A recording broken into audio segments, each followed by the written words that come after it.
tardes. Gracias por estar con nosotros en 360 grados. Hoy, como cada viernes, tratando un tema de salud. Héctor Balcácer, médico internista infectólogo, agradeciendo su sintonía como cada viernes y gracias por formar parte de esta gran familia de 360 grados. Señores, hoy viernes es importante que toquemos un tema de bastante interés y actualidad. Los casos de coronavirus en la República Dominicana, así como en otras partes del mundo, han comenzado a aumentar. Hay que llamar la atención de que la pregunta que nos han hecho a través de redes sociales es la siguiente. Balcácer, ¿retornaremos al confinamiento? Balcácer, ¿tendremos que retomar el uso de la mascarilla en todos los lugares? Y la respuesta es la siguiente.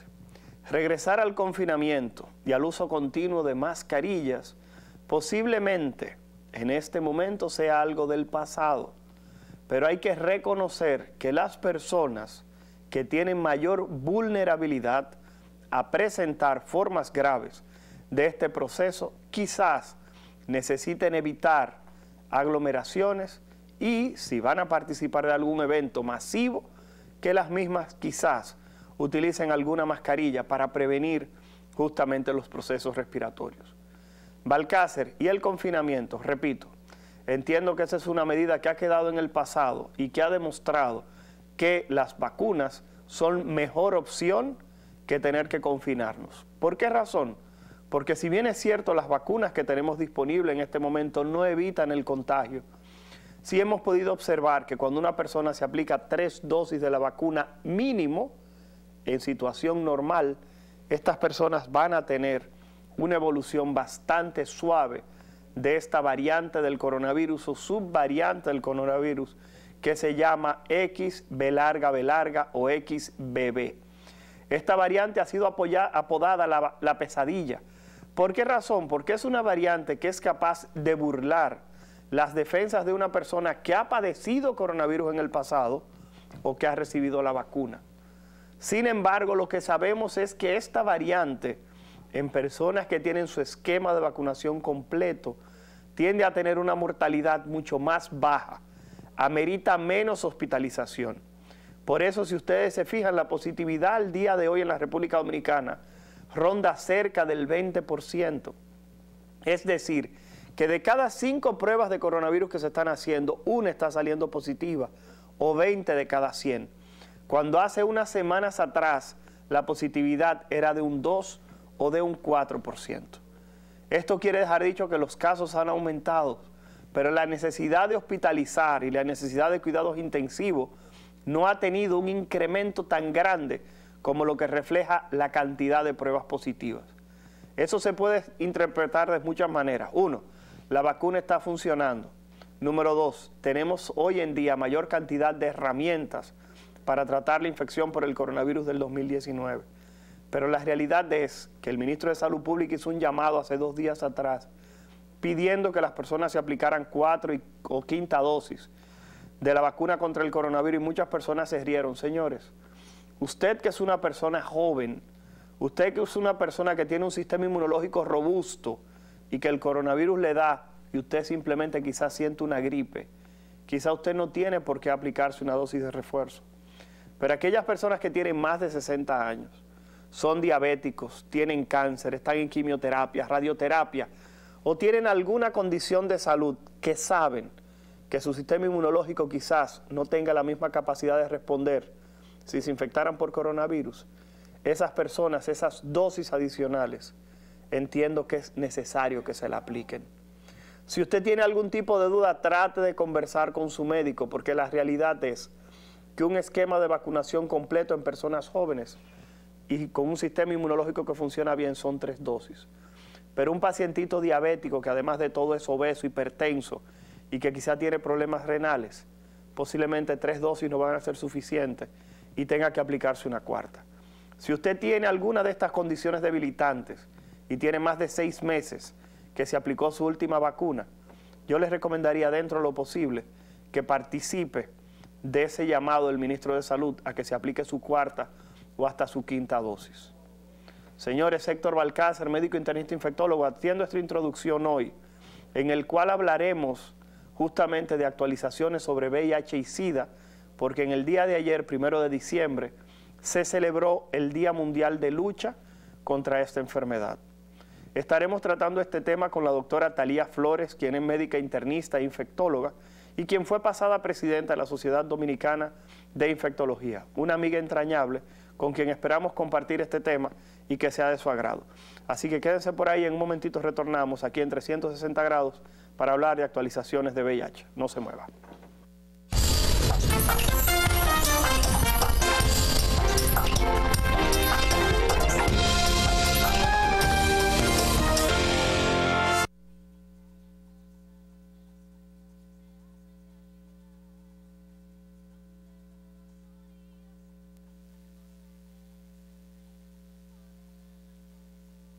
Gracias por continuar con nosotros en 360 grados. Héctor Balcácer, médico internista infectólogo, agradeciendo que estén con nosotros. Señores, como dijimos en la introducción, en la tarde de hoy tenemos un programa muy especial. En el día de ayer fue el Día Mundial de Lucha contra el VIH y SIDA, una patología que quizás muchos de ustedes no saben, ha cobrado la vida de cerca de 30 millones de personas. En el mundo actualmente se habla que más de 30 millones de personas todavía la padecen. Y en República Dominicana tenemos cifras que son importantes. Entre 72.000 y 78.000 dominicanos y dominicanas padecen de este proceso infeccioso y estas están viviendo con esta condición de salud. ¿Dónde está el gran problema de esto? Bueno, que 1 de cada 5 o 1 de cada 8 personas, dependiendo de la cifra que usted tome, en este momento tienen esta condición de salud y no lo saben. Y cuando analizamos esto nos damos cuenta de que aquellas personas que no lo saben posiblemente tienen un riesgo mayor de transmitirlo porque simplemente van a seguir incurriendo en aquellas prácticas sexuales que pudieran poner en riesgo a otras personas. Así que 2 llamados rápidos. El primero, tratemos por favor de, si usted nunca se ha hecho la prueba, tratar dentro de lo posible de hacérsela, porque de esa manera usted sabe su condición. Y no es verdad lo que le han dicho, que si usted sabe si tiene VIH o no se va a morir más rápido. Eso no es real, porque si usted sabe que tiene VIH, usted puede iniciar tratamiento antirretroviral, que hoy en día, señores, Magic Johnson, diagnosticado en el 1992, 30 años más tarde, lo que está haciendo son inversiones porque sabe que le quedan quizá 40 años más de vida. Así que ya ustedes saben. Señores, para tratar este tema de actualización de VIH, yo tengo conmigo a la doctora Talía Flores, quien es médica internista infectóloga, pasada presidenta de la Sociedad Dominicana de Infectología, una amiga entrañable, profesora universitaria, profesora también de posgrado en la residencia de infectología nacional, junto con la de la Plaza de la Salud, y la doctora Flores va a estar tratando con nosotros sobre actualización en VIH. Quizás muchos no lo sepan, pero la doctora Talía Flores fue la primera egresada de un programa de infectología en la República Dominicana. Así que ya usted sabe, cuando estemos conversando con la doctora Talía Flores, usted sabe que está conversando con la primera infectóloga graduada en nuestro territorio. Talía, gracias por aceptar la invitación y por estar con nosotros en 360 grados. Muchísimas gracias a ti, Balcácer, por invitarme. Justamente hace aproximadamente 5 años estuvimos aquí tratando este tema, la doctora Sara Mota y yo. No sé si lo recuerda, ella desde el punto de vista de la pediatría y yo desde el punto de vista de la infectología en adulto. Para mí es un gratísimo placer hablar de este tema y te voy a decir por qué hablar de este tema es tan fascinante contigo y de verdad conmigo, porque me voy a remontar al año 2003-2004 cuando iniciamos la residencia de infectología. Fue justamente motivado por el VIH, o sea, nuestras profesoras, tanto la doctora Mónica Torman y la doctora Rosario Valdés, nos motivaron muchísimo cuando rotábamos por ahí, veíamos nuestros primeros pacientes con VIH. Es importante señalar lo siguiente, Balcácer, y es que en el año 1982, cuando comenzó esta pandemia, que todo el mundo estaba pues con un caos total, con los primeros datos que se diagnosticaron precisamente en San Francisco, California, mantuvo en vilo a la población mundial. Y yo digo que mantuvo en vilo a la población mundial.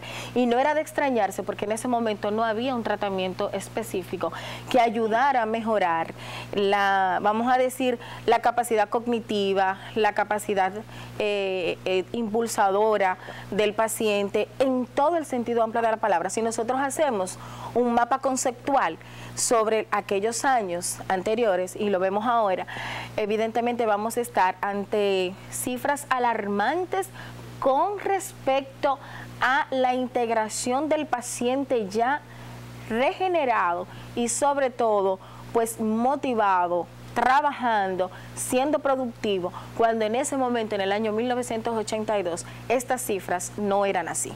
Talía, algo que queríamos conversar contigo es lo siguiente. Cuando llega una persona al consultorio con un diagnóstico de VIH, la primera pregunta que yo le hago a esas personas es, ¿qué tanto conoce usted de la condición? ¿Qué tanto usted sabe de la misma? A sabiendas de que algunas personas entienden que cuando van a llegar con una prueba positiva de VIH, se van a sentir juzgados por el profesional de la salud. Sin embargo, la realidad es que, como estamos diciendo anteriormente, entre 72,000 y 78,000 dominicanos y dominicanas viven con esta condición de salud. Usted no es el único. Usted no es la única persona que está viviendo con este proceso.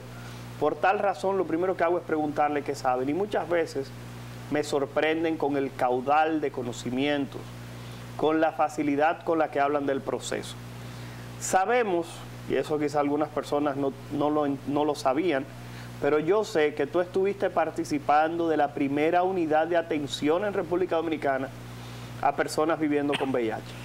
Si comparáramos ese inicio en el 2003-2004 a lo que estamos viviendo en este momento, en el 2022, ¿qué tú pudieras decir a las personas que ha cambiado y que pudiera moverlos a recibir justamente atención si tienen este evento de salud y quizá lo tienen calladito y están sufriendo solo en sus hogares con este diagnóstico? Talía, por favor. Fíjate, la introducción que ella hacía justamente con el año 1982 y lo que ha pasado hasta este momento, y me remontaba cuando nosotros éramos residentes en ese año 2004, para ser exacto, yo como R5 y tú como R4, vivimos momentos donde muchos pacientes llegaban con una desnutrición avanzada, cuando estos pacientes tenían enfermedades oportunistas. ¿Y cuáles son esas enfermedades oportunistas con las que llegaban nuestros pacientes? Con una toxoplasmosis que afectaba el sistema nervioso central, o sea que el paciente llegaba totalmente convulsionando, que el paciente no podía mover un lado de su cuerpo, que el paciente tenía una cefalea intensa, o que el paciente sencillamente, aquel que llegó a pesar 200 libras, 225 libras, 180 libras, llegaba aproximadamente pesando 105 libras. Entonces, si bien es cierto, Balcácer, que para ese momento eso pasaba en República Dominicana, lo menos cierto es que ahora, como bien acabas de decir, me encantó esa palabra que utilizaste, el caudal de información. Porque Google está ahí a la esquina, está siempre ahí y todo el mundo pues busca esas informaciones. Ahora, ¿qué saber hacer con estas informaciones?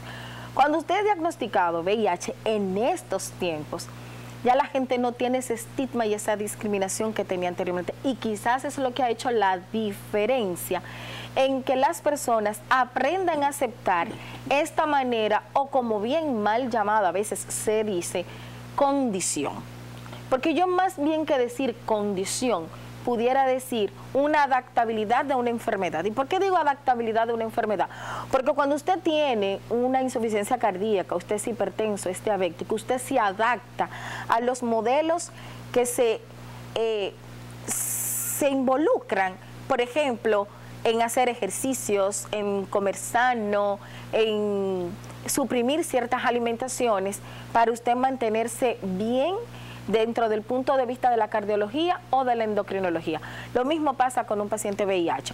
El paciente VIH, evidentemente, que es diagnosticado ahora, entiende que ya no hay razón por qué esconderlo, aunque es una necesidad intrínseca que él puede decir a quién se lo dice y a quién no se lo dice.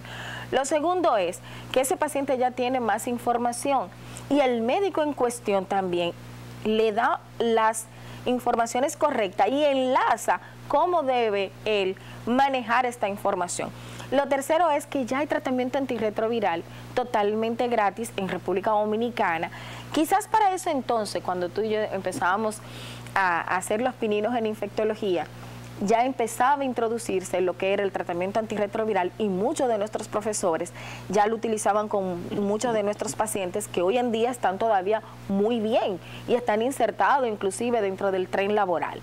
Pero ahora con ese acceso gratuito que hay del tratamiento antirretroviral, ayuda a que esa replicación viral no permita que el paciente pues se enferme con estas enfermedades oportunistas, que era lo que le cegaba la vida. Además, también este apoyo familiar, el apoyo psicológico, el apoyo también de amigos, familiares, los ha hecho también extenderse, señores, porque el bienestar del ser humano va a depender no solo desde el aspecto de una enfermedad, va a depender mucho del aspecto social, del aspecto humano, de ese aspecto de solidaridad y, por qué no decirlo también desde el punto de vista del aspecto económico, cuando ya estos pacientes pues no necesitan hacerse una prueba para poder estar en el tren laboral. Talía, algo que uno observa con regularidad cuando se habla de VIH es que, y te lo digo porque la realidad es que los casos de VIH en estos días, según los últimos datos que maneja el Consejo Nacional de VIH-Sida y toda la respuesta nacional, con las diferentes organizaciones no gubernamentales que lo forman, sociedad civil, agencias de cooperación. Hay que decir que cuando uno evalúa todo el proceso, uno se da cuenta de que cada vez son más jóvenes las personas que están siendo diagnosticadas. Las edades a partir de las cuales se están haciendo los diagnósticos cada vez es más baja, justamente por el debut sexual más temprano en República Dominicana.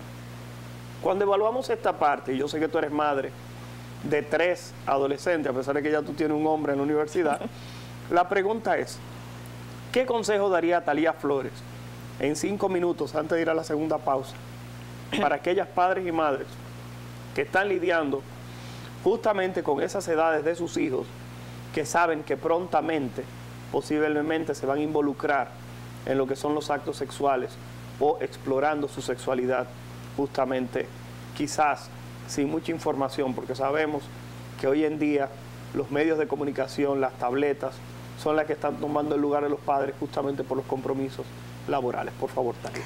Tú llevaste la pelota, ¿verdad que sí?, a mi cancha, porque a veces, pues, yo he tenido la oportunidad de compartir contigo y mis hijos también contigo. Mira, es un tema bastante difícil, bastante engorroso tocarlo, porque cada padre sabe cómo cría a sus hijos. Sin embargo, te voy a decir lo siguiente, en mi caso en particular, que soy mamá y papá en mi casa, que no tenemos la figura paterna, se hace un poquito más cuesta arriba, porque tú sabes que cuando hay una figura paterna, lo que dice papá, pues eso se respeta y se obedece. Entonces, en el caso mío en particular, yo creo que hablar, no cesar de hablar, volver a hablar, repetir lo mismo, y también, señores, aunque ustedes no lo crean, encarar. Pero usted también tiene que sentarse, porque en la adolescencia es el tiempo del negocio. Hay que negociar con sus hijos. Y cuando yo digo negociar con sus hijos, a mí me ha resultado, es que, por ejemplo, yo tuve una conversación muy clara con mi hijo José Armando, que entró a la universidad, y yo le decía lo siguiente: José, mira, yo sé que ya tú vas a entrar a la universidad, quizás yo no voy a tener, pues, tanto dominio sobre ti, porque cuando venías del colegio, bueno, vamos a hacer la tarea, salías, no, ahora es, yo me quedo por aquí, por la universidad. Ok, ¿qué estás haciendo? No tengo un GPS para estar monitoreándolo las 24 horas del día, obvio que no, porque igual trabajo prácticamente 24/7, pero yo creo que el tema y la clave ha sido lo siguiente: mira, José, yo sé que quizás te experimentes sexualmente, pero yo necesito que el día que tú lo hagas, él me miró y me dijo, que te lo diga, mami, que te lo diga. Yo dije, no, jamás, yo no puedo, o sea, es algo muy personal. Pero sí le dije que mantener una relación sexual de manera, pues, responsable era lo más importante. Que no era simple hecho el hecho de evitar, por ejemplo, un hijo tan temprano, era también evitar ciertas enfermedades. Y era sobre todo no VIH. Que no lo viera desde el punto de vista del VIH, que lo viera desde el punto de vista de otras enfermedades de transmisión sexual, como son la clamidia, como es la gonorrea, como es también la sífilis, los herpes, entre otras cosas. Y recuerdo que él me dijo lo siguiente: entonces, mami, si yo uso preservativo, ¿tú crees que eso no me puede pasar? Yo le dije, bueno, tú sabes que hay un número 100, y que ese es el número mágico, pero ese número mágico pudiera cambiar si tú tienes un preservativo que por ejemplo ha durado mucho tiempo en un carro que se va desgastando o en una cartera, etcétera. Entonces ese 100% pudiésemos reducirlo a un 60%, a tener un preservativo en buenas condiciones. Además es importante también que tú conozcas tu ambiente donde tú te estás desarrollando, que tú primero entres en esa comunicación con esa chica con cual estás saliendo o que pretendes salir. Yo creo que la comunicación que tú tengas con ella también te dará la confianza y la base para tú saber cuándo hacerlo y cuándo no hacerlo. Pero mi hijo fue más astuto que yo y me hizo una pregunta que me puso en jaque mate. Me dijo, mami, ¿y si yo decido tener una relación protegida, pero no con alguien a quien tú me estás diciendo que primero lo conozca, que bueno, y que sea algo fortuito? Sí, ese sexo casual que se ha puesto tan de moda. Recuerden que estamos viviendo en una época de la inmediatez. Así mismo. Y en ocasiones hasta por el pago. Estamos hablando de que puede ocurrir intercambio sexual también a través de un pago. Me dijo eso, me dijo, pero eso te dije, me dejó en jaque mate, porque yo nunca imaginé que él me iba a hacer esa pregunta.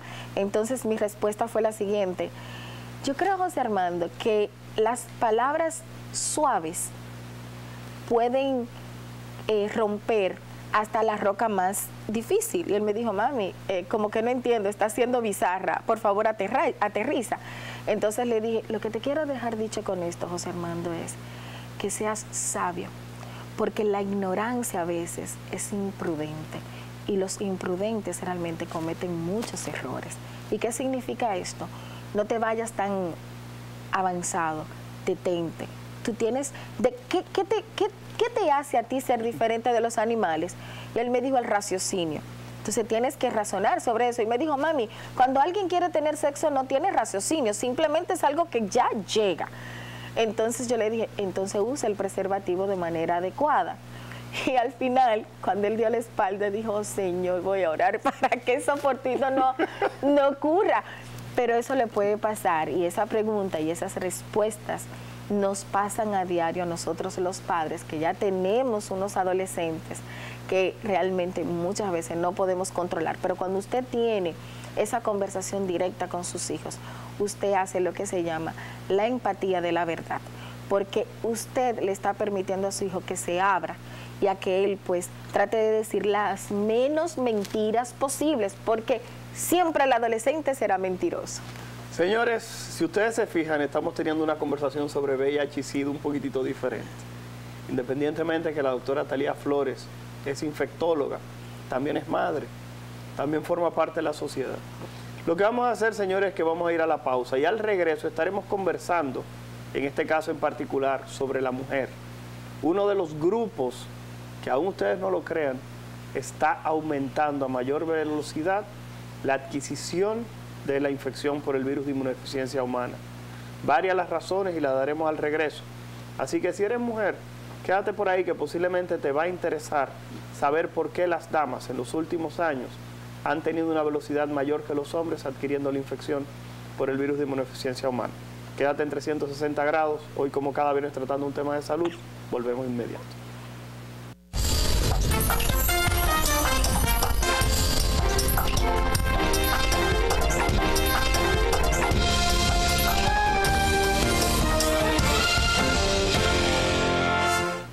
Gracias por permanecer con nosotros en 360 grados. Si ustedes supieran todo lo que se habla detrás de cámara, creo que ustedes también quisieran poner un programa de televisión. Señores, Héctor Balcácer, médico internista infectólogo, agradeciendo que estén con nosotros. Miren, hablamos antes de la pausa sobre por qué las damas en este momento están adquiriendo la condición de ser VIH mucho más rápido que los hombres. Desde el 1986, la proporción de hombres con VIH en relación a las mujeres era que 4 hombres tenían VIH y una mujer tenía VIH. Desde esa fecha al momento en el cual estamos hablando, la relación es casi 1:1, y la mujer, en la última medición que ha hecho el Consejo Nacional de VIH y SIDA en el país, la proporción hasta las mujeres se han ido un poquitito más adelante. ¿Ustedes quieren saber qué ha ocurrido? Que las damas tienen una predisposición mayor a adquirir el VIH por muchísimas razones. La primera es completamente fisiológica. Cuando el hombre y la mujer tienen relaciones y el hombre tiene la circuncisión hecha, la superficie de absorción del virus disminuye en el hombre. hasta un 50%. La mujer no tiene forma, mediante ningún tipo de intervención de este tipo, de reducir el riesgo de adquirirlo. Número 2, el hombre, cuando eyacula dentro de la mujer y retira el pene y se lava, inmediatamente dejó de estar en contacto con las secreciones de la misma. Sin embargo, esas secreciones del hombre en la eyaculación quedan en contacto con la mujer viable hasta por 3 días. Lo que quiere dejar dicho es que cualquier agente infeccioso tiene más tiempo en contacto con la mujer que con el hombre. También hay otra situación, y tenemos aquí a la doctora Talia Flores, y quizás le preguntemos ahorita, pero en una casa, cuando se habla del uso de preservativos, de condones, de métodos de barrera en sentido general, habitualmente al hombre se le aplaude. ¿Qué macho anda con un preservativo, con un condón, se está cuidando? Cuando lo hace una muchacha, generalmente se le tilda de fácil o se le tilda de que es una persona promiscua. Desde el punto de vista de la enseñanza, a la dama se le señala más que el hombre cuando ocurre este tipo de cosas. Por eso la mujer muchas veces necesita depender del hombre para que éste sea quien proponga el uso del preservativo. También hay que mencionar, y esto es importantísimo, que la mujer, desde el punto de vista económico, ocupando la misma posición que el hombre, puede ganar hasta un 14% menos del salario que lo que gana un hombre. Y esto en muchas ocasiones la pone en una situación difícil para negociar a la hora de tener un compañero. ¿Cuántas damas ustedes han visto que tienen 3 hijos y tienen uno de cada hombre? Porque dicen, voy a salir embarazada de tal o cual persona para que me ayude con los otros muchachos. Y para tener ese tipo de relación, para quedar embarazada, usted no puede estar utilizando métodos de barrera. En este sentido ya vemos que existen varios factores. Y esto es importante que se sepa porque la realidad es que el VIH afecta a todo el mundo por igual. Luego de esta introducción, yo quiero preguntarle a la doctora Talia Flores, en su condición de dama, si en su consulta privada y el tiempo que ha tenido brindando atención en el sector público, si la atención a las damas es diferente a la atención que se le brindan a los hombres y si existe alguna responsabilidad quizás mayor en cuanto a brindar la atención a las mujeres viviendo con VIH. Doctora Flores, por favor. Fíjate, Balcácer, esa introducción que tú haces a mí me gustó muchísimo y vuelvo de nuevo a retomar esas anécdotas que tú y yo hablábamos tras cámara, y es lo siguiente: para nadie es un secreto pues que hace unos años atrás inclusive la mujer va más que el hombre a la consulta, y te faltó decir eso. Y cuando digo que te faltó decir eso es en el sentido de que muchas veces hay hombres que estadísticamente no fueron computados porque no fueron a una consulta. Sin embargo, la mujer es mucho más responsable al momento de encarar y entender que tiene un proceso infeccioso y que debe entonces enfrentarlo y afrontarlo. O sea, yo bien pudiera decir que es la cuarta.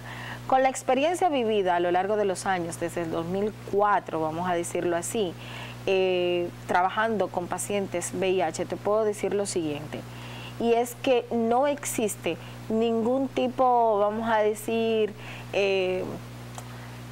no discriminación, yo no utilizaría esa palabra, sino como que vienen más mujeres o vienen más hombres. Yo creo que la mujer encara esto con una responsabilidad mucho mayor que el hombre. Ahora bien, sí me he dado cuenta que en estos últimos años, pues se ha equiparado en cuanto al sentido de que el hombre busca también la atención. O sea que eso también debemos tenerlo presente. Otra cosa que yo sí me he dado cuenta de la mujer es que lamentablemente, y qué bueno que lo dijiste, muchísimas pues tienen esa relación sexual hasta siendo negativa y sabiendo que viven con un paciente VIH positivo, pero se sienten, por ejemplo, yo quisiera buscar la palabra que no sea tan ofensiva, que no sea ofensiva. Exactamente, o que se sienten atrapadas, quisiéramos decir eso, ante tener una relación sexual obligatoria. O sea, eso pudiera estar pasando. Lo que sí te puedo decir a ti es lo siguiente, y es que un paciente o una paciente que use un preservativo puede tener pues la mayor disponibilidad de tiempo para no infectarse. Y cuando quiero dejar dicho esto es lo siguiente, tú decías algo, el hombre tiene toda la libertad del mundo de usar un preservativo, porque una mujer no puede exigir ponerse un preservativo y decir yo quiero que tú uses el preservativo, y eso se llama igualdad. Y si tú ves las mayoría, la mayoría de las campañas que se están haciendo precisamente eso, la igualdad. Talia, te voy a interrumpir, el máster ha puesto el amplio por lo siguiente. En una relación, imagínate casado, cuando la mujer le dice al esposo, yo sé que tú estás haciendo algo malo, ponte un preservativo. ¿Tú sabes lo que ocurre muchas veces? Que el hombre le dice a la mujer, cuidado con lo que tú estás haciendo, que tú me estás diciendo que me ponga un preservativo. Y cambia entonces la discusión y la mujer termina siendo juzgada también. A la mujer muchas veces eso del uso del preservativo se hace incómodo y tú simplemente tendrías que preguntarle aquí a los jóvenes que nos acompañan aquí en el estudio. Si él sale con una muchacha por primera vez y la muchacha saca de la cartera un preservativo y le dice póntelo, ¿qué es lo primero que te pasa por la cabeza? ¿Qué hace esa muchacha con esa cartera llena de preservativos? Bueno, ¿cuánta cosa que hace esa muchacha? Entonces, estamos en un punto en el cual se le hace difícil a la mujer negociar el preservativo independientemente. Yo estoy de acuerdo contigo, pero ahí vamos. Y ahí entonces, por ejemplo, tú me interrumpiste y por eso a veces tú y yo terminamos con ciertas polémicas. Y es lo que le gusta a la gente, porque te encanta la polémica conmigo. Y la polémica conmigo es eso. Entonces, tenemos que tratar de introducir lo que se llama el trabajo comunitario, la igualdad. Y esta palabra a veces hay que tomarla con sus aristas de igualdad, porque la gente de una vez trata de que igualdad es que si el hombre da, la mujer tiene que dar. No, para nada, señores. La igualdad de derechos no es solo eso de que si usted me da, yo le doy, de que si usted me habla mal, yo le voy a hablar mal. Es la igualdad de derechos en el sentido de la comunicación y sobre todo de la responsabilidad, tanto social como moral. Porque yo, como mujer, nadie a mí me puede quitar el derecho de, si usted está casado conmigo y yo entiendo que de un tiempo para acá estoy viendo que tengo infecciones a repetición, que hay algo que no va bien, ¿por qué yo no puedo exigirte a ti que uses un preservativo? Ese es el gran problema. Y no quería entrar en esa polémica porque justamente te decía, quiero buscar la palabra correcta para no tratar de entrar en polémicas. Aquí en 360 grados estamos para educar, no para ser políticamente correcto. Excúsame. Bueno, Balcácer, te voy a decir políticamente correcto entonces, en el sentido de que la mujer puede exigir su derecho. Excelente, y decir, óyeme, o no quiero tener relaciones sexuales contigo, o sencillamente vamos a usar el preservativo, porque es una manera de cuidarte. Mujer, tienes que cuidarte, y de alguna u otra manera también educar y cuidar a tu pareja, porque el problema es un tema de educación, Balcácer. Todo esto es un tema de educación, porque yo me siento hombre, yo te tengo que obligar, tú tienes que usarlo, tú tienes que hacerlo conmigo así. No puede ser. Y mientras ese tema de educación no venga desde las bases y el seno familiar, va a estar ocurriendo. Porque yo conozco muchas personas que tú lo ves con ciertos altos de jerarquía que yo me he quedado sorprendida cuando ocurren estos tipos de temas y se entablan y tú tengas un grupo y dicen, no, la mujer mía tiene obligado que... Pero, y yo inclusive a un amigo mío le dije, ¿y por qué tú te expresas así, mi hermano? No puede ser, porque mira cómo tú dices, la mujer mía. Entonces, mi amiga va a decir, el hombre mío. Entonces es un tema de educación que hay que hacerlo en el seno familiar desde que los hijos están pequeños y educarlo. Talía, cuando uno evalúa a nivel de la consulta, se da cuenta que realmente las edades cada vez son más tempranas, los diagnósticos de la condición de ser VIH. Y una de las cosas que yo, de verdad, y esto lo voy a decir abiertamente aquí de mi consulta privada en la UCE, es lo siguiente. Cuando los familiares acompañan a un joven o a una joven que tienen VIH, que comienzan el tratamiento antirretroviral, lo primero que comienzan es, doctor, dígale que no salga. Doctor, dígale que no coja sereno.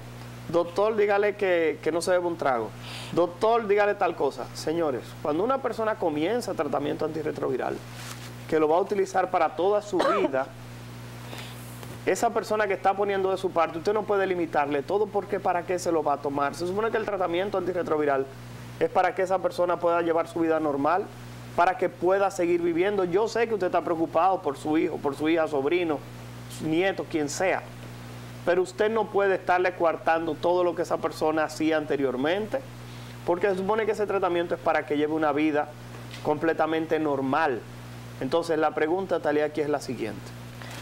El apoyo de la familia es importante, pero ¿en algún momento has tenido algún vínculo con alguna familia que sea más tóxica y que posiblemente sea más negativa para el desarrollo normal de la persona que vive con VIH que los beneficios? Por favor, Talía. Claro que sí, Balcácer. Todo el que ha trabajado con pacientes VIH y que, por ejemplo, nosotros hemos tenido muchísimos pacientes, evidentemente, claro que sí. Nosotros hemos tenido esos padres, yo no diría la palabra tóxico, yo más bien diría esos padres que tratan de ser pues más cautelosos o tratan de resguardar más a sus hijos o tratan de mezclar ese sentimiento de no sentirse culpable porque a lo mejor en algún momento determinado no tuvo esa conversación, esa inmediatez que tenía que tener con ese hijo y de repente pues se infectó. Entonces, a usted que nos está escuchando y nos está observando a través de las pantallas, le voy a decir lo siguiente. Y se lo digo porque me he quedado con estos pacientes que me dicen, doctora, dígale algo a mami, dígale que le baje 2 para no subirle a 4. Entonces, yo al final, claro, siempre me quedo con el paciente, conozco sus actividades, qué hace. Entonces, negociamos. Es un tema de negociación, toda la vida es negociación, sentarte en una mesa y negociar. Entonces decirle a la mamá, al papá, mire, trate de manejarlo de esta manera, trate de que él pues pueda seguirse insertando a nivel social. El asunto de, claro está, el alcohol, el tabaco, eso no debe ir dentro de las normas y reglas de un paciente que está tomando no solo el tratamiento antirretroviral, sino aquel que usa cualquier tipo de sustancia para mejorar cualquier proceso no solo infeccioso, sino cualquier proceso de salud que esté pasando un paciente. Entonces, la palabra clave es la negociación. Todo en la vida ya es negociable. Talía, una pregunta que sé que mucha gente se está haciendo es, si una persona viviendo con VIH está viendo el programa y decide, yo pensaba que me iba a morir de una vez, dice la gente, que vive con VIH. Y muchísimos pacientes en la consulta me dicen, doctor, yo pensaba que iba a morir de una vez, hoy tengo ya 12 años tomando tratamiento antirretroviral, me dice la gente. Pero yo quiero buscarme una compañera y conseguir una persona viviendo con VIH. En la consulta uno los orienta, pero yo quiero que las personas de 360 grados lo escuchen de ti. 2 personas viviendo con VIH que están juntos, ¿tienen que utilizar preservativo cuando tienen relaciones sexuales? Quiero que por favor les explique a nuestro público en 360 grados. Déjame decirte que independientemente de lo que tú le digas a ese tipo de paciente, te voy a decir algo. Hubo un día algo que un paciente me dijo a mí, bueno, doctora, mire, yo sé que usted nos ha aconsejado que debemos usar el preservativo, pero bueno, no teníamos la pasión, el deseo, llegó, ¿y qué hicimos? ¿Y qué pasó? Y me dice, bueno, no quiero terminar el cuento de la cómo terminó la historia. Entonces vuelvo y respondo tu pregunta con esta palabra, la responsabilidad. Cada quien es responsable de saber qué hacer y qué no hacer en un momento determinado.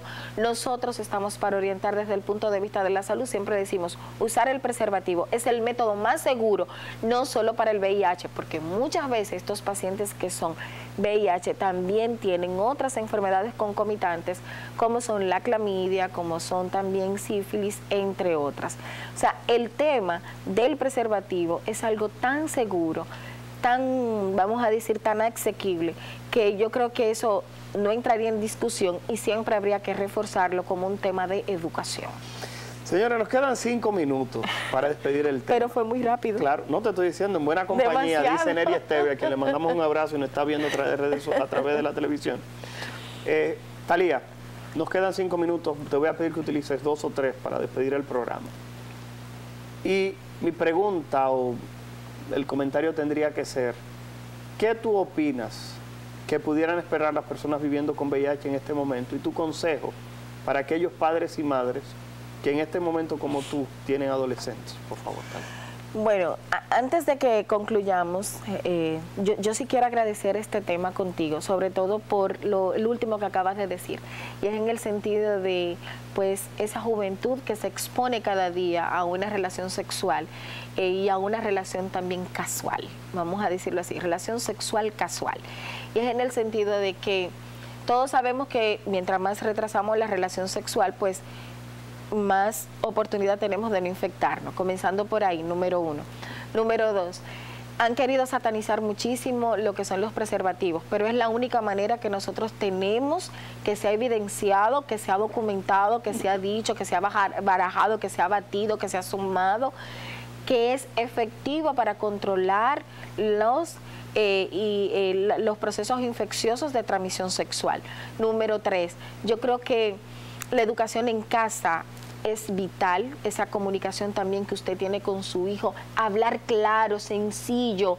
Óigame, ya no estamos en los tiempos de antes de tabúes, o sea, nuestros hijos tienen un arma en la mano, que es un celular donde todo está en las nubes, donde todo aparece, donde todo sale.